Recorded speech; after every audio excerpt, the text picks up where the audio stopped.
doing well, staying healthy. I wanted to jump on here. I want to talk about uncertainty. I'm going to be giving you tips on how to deal with uncertainty during this uncertain, crazy time. So, I want to start by saying thank you for watching this video. And a lot of us didn't really give it much thought, probably until now, but we really all deal with uncertainty every single day. We always have. Every day when we wake up, we have no clue what our day is going to be like. We have no clue what's going to happen in our day or our loved one's day. But it's about waking up and embracing every day and turning it over to whatever higher power you may believe in. If it's God, turning your day over to God and living in your light and trying to be the best version of yourself that you could be. That's waking up each day, living in your light and being positive. Or you could wake up each day and live from a place of fear and uncertainty of, I don't know what's going to happen today and I'm so scared. And then you are going to see in your day, you're going to be getting a lot of that fear thrown back at you. So it's only going to make you even more fearful because of the way you're actually viewing things in the world. And as I said, we are always dealing with uncertainty. It's just more kind of smacked us in the face now because of the fact we're all thrown off our normal routine. Most of us are home, obviously not working, or if we are, very little.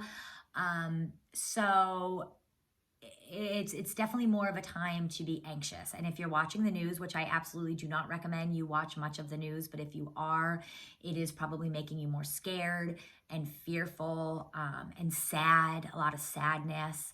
I think it's smart to know what's going on. I also do not think it is very wise to constantly have the news on. They did studies during 9/11, and those who watched the news all the time during that time actually had symptoms mentally and physically of post-traumatic stress disorder.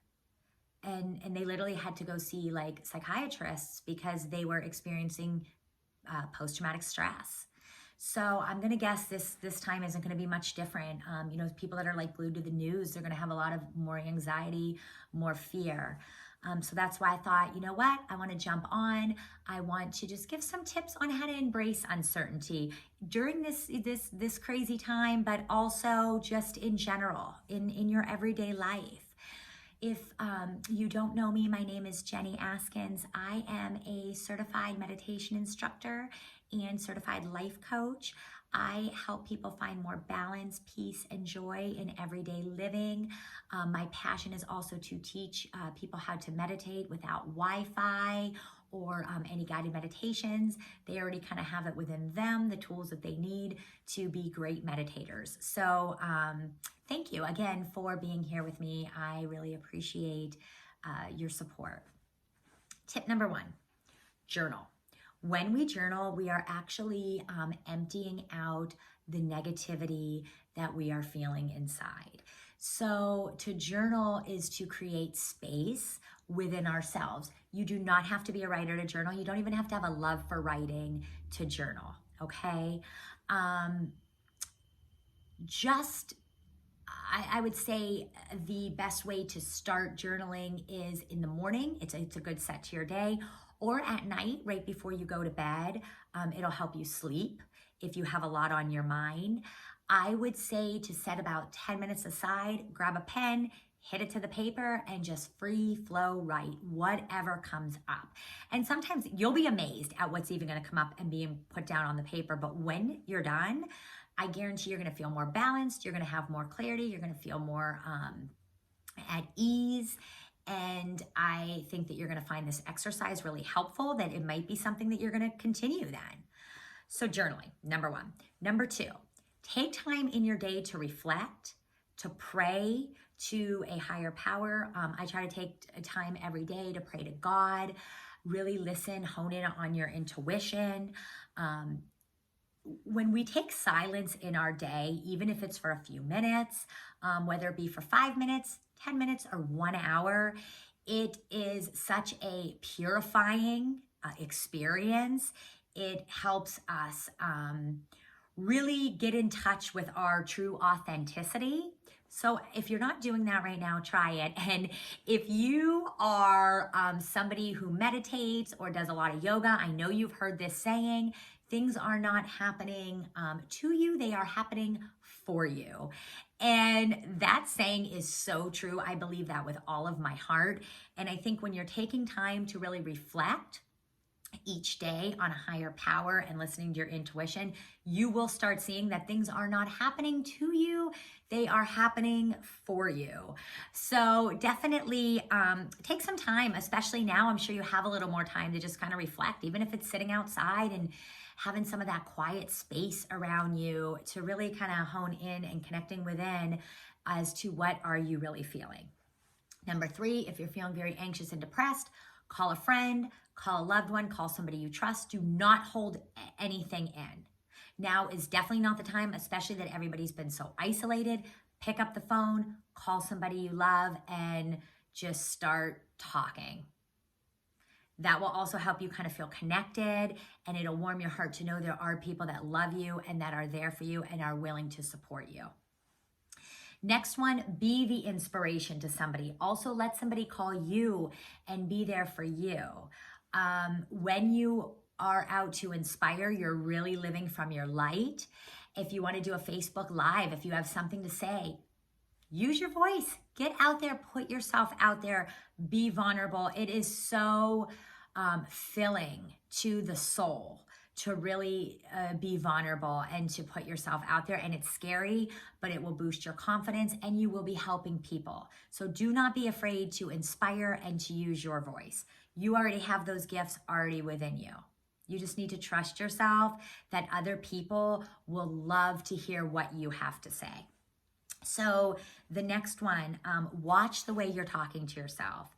If you are talking to yourself very negatively, oh no, I'm stuck in the house. Oh gosh, my kids are driving me crazy. Oh gosh, my spouse is driving me crazy. How much longer is this going to go on? I'm just so anxious. I don't know what to do. Don't resist negative thoughts. When we resist negative thoughts, they are going to continue coming. They're going to be like a freight train because what you resist persists. So don't resist them. Just counteract them. So when you start having a negative thought, counteract that thought with something positive. So, oh my gosh, my kids are just driving me crazy today. You can counteract that with, yeah, I mean, my kids are driving me a little crazy and that's not abnormal, but maybe I need more structure. What can I do to create more structure so they're not driving me as crazy? How can I be, more present with them? Maybe they just want to get my attention. Whatever it may be, when you think something negative, trust me, there's always something positive just lurking on the other side of that you can get in touch with when you are open and willing to. So when you think something negative, don't resist it. Let it come, but counteract it with something positive. Very important, especially during this time, what you are telling yourself. Lastly, this is your time to up-level your life. This is your time right now. If there's a personal growth book you've been wanting to read, pop it out, get reading. If you want to start losing weight, I'm sure you have more time now to maybe concentrate on eating a little more healthy or exercise.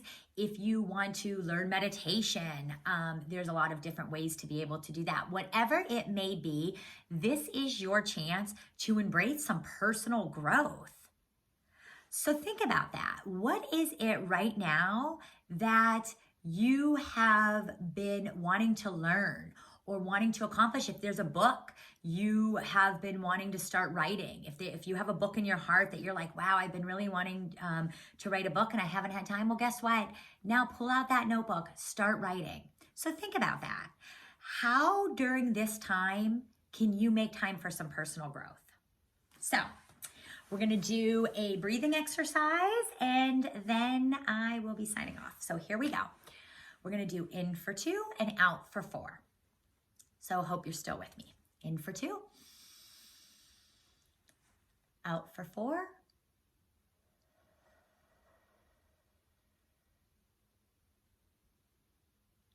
In for 2. And out for 4.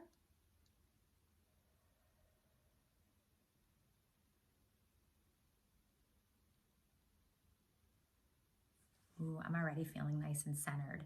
We're gonna do the one last one. We're gonna do in for 3 this time and out for 6. In for 3 and out for 6.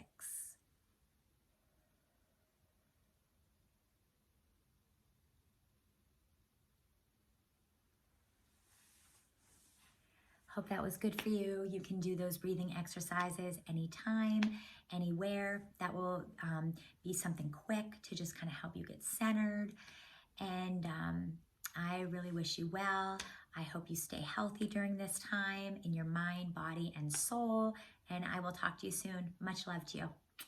Bye.